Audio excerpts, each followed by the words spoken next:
how to change language on Ryanair app. Hey guys, welcome back to this YouTube channel. Today I will show you that how can you change language on Ryanair app. So let's get started. On this process, at first you'll have to open Ryanair app on your account.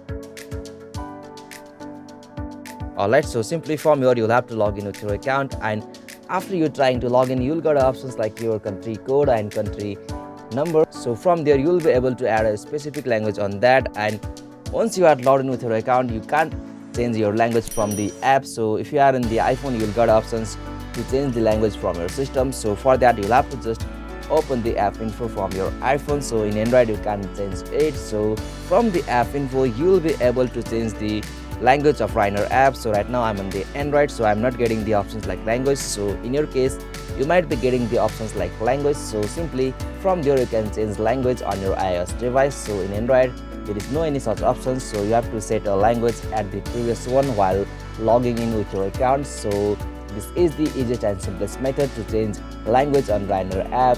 Hope you found this video helpful to you, and please don't forget to subscribe my YouTube channel for more quick and short tutorial like this. Thank you for watching this video. Have a nice day.